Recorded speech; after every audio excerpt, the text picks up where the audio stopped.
I'm Lee Webb. And I'm Rachel Webb, and we both grew up in Shelbyville, Kentucky. I'm an ordinary business guy. 20 years ago, started a real estate business on Main Street in small town Kentucky, and never would have imagined that we'd be sitting here today talking about church planting. We were living kind of what you would consider to be the all-American dream.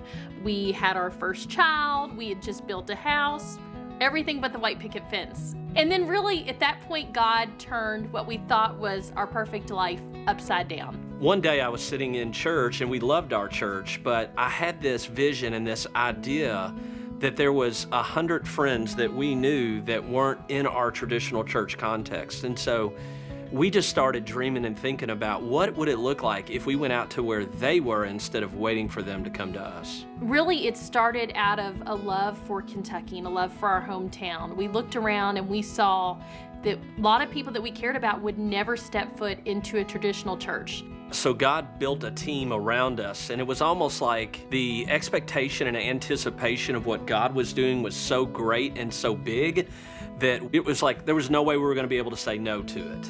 Yeah, I mean, Lee didn't go to seminary. I didn't grow up thinking, oh, I really want to be a pastor's wife. Like, we need to be legitimate ministers. And we actually tried to go against it for a while. We thought, this is so weird.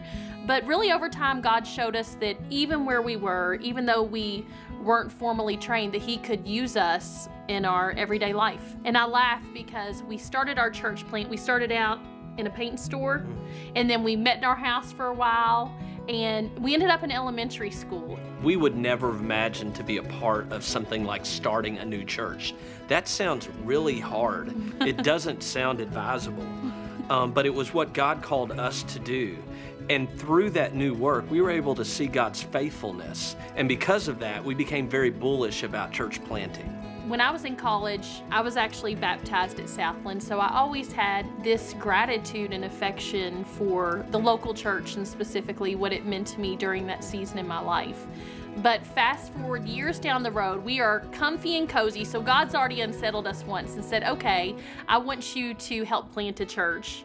Totally out of our comfort zone. And then we think, okay, you know, this is good. We're seeing God work. We're seeing God change our community. So we start to settle in again. We've had a couple more kids, and then God totally shakes us up again. He made it clear that He wanted us to come back to Lexington, and there were just more and more opportunities that we could see in ministry, but also in friendship and in life, that we could help people and make an impact here.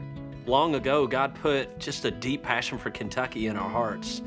And we would ask each other, what could we do with our lives to leave Kentucky better than we found it? Planting churches is really an extension of the compassion and love of Christ, and a community of believers on mission that have a sense of belonging together can change Kentucky and the world forever.